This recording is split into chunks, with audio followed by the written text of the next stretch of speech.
Iran ও ইসরায়েলের মধ্যকার সাম্প্রতিক সংঘাত বিশ্বজুড়ে ভয়ের সৃষ্টি করেছে।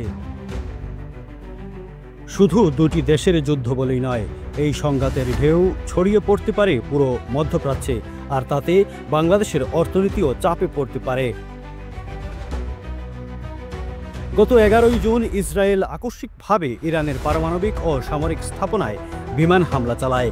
এতে ইরানের কয়েকজন শীর্ষ নেতা ও বিজ্ঞানী নিহত হন। এরপর ইরানও পাল্টা জবাব দেয় ক্ষেপণাস্ত্র হামলার মাধ্যমে। সবশেষে যুক্তরাষ্ট্র সরাসরি সংঘাতে জড়িয়ে পড়ে এবং ইরানের 3টি পারমাণবিক স্থাপনায় হামলা চালায়। এই অবস্থায় গোটা মধ্যপ্রাচ্যে যুদ্ধের সংখ্যা রয়েছে।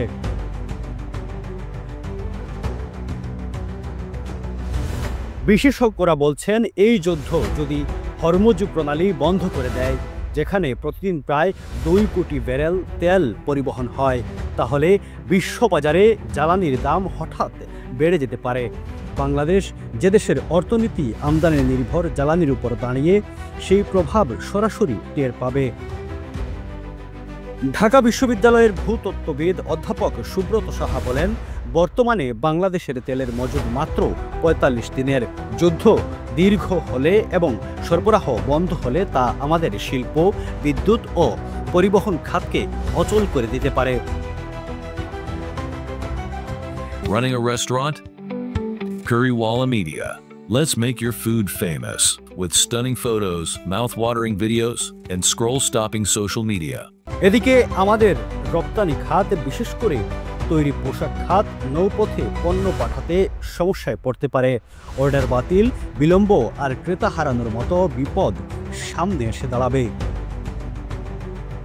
রেমিটেন্সের বিষয়েও রয়েছে অনেক ভয়। মধ্যপ্রাচ্যে বাংলাদেশের লাখ লাখ মানুষ কাজ করেন। যুদ্ধ ছড়িয়ে পড়লে সেই দেশগুলোতে প্রবাসী আয় কমে যেতে পারে, যা দেশের বৈদেশিক মুদ্রা আয় ও রিজার্ভকে আরও দুর্বল করে তুলবে।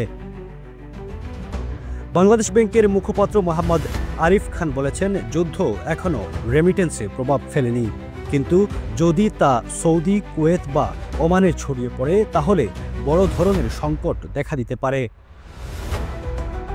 বিশ্ববাজারে তেলের দাম বাড়ার মানে দেশে মূল্যস্ফীতি আরও বাড়বে, বেকারত্ব বাড়বে, উৎপাদন কমবে, বৈশ্বিক অনিশ্চয়তা, ট্রেড সুরক্ষাবাদ ও যুদ্ধ, সব মিলিয়ে বাংলাদেশের অর্থনীতি এক কঠিন পরীক্ষার মুখে দাঁড়িয়ে। বিশেষজ্ঞরা বলছেন, এখনই আমাদের বিকল্প জ্বালানি উৎস খুঁজতে হবে।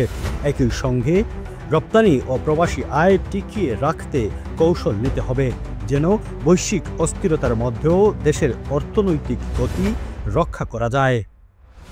Desk news, UK Bangla live.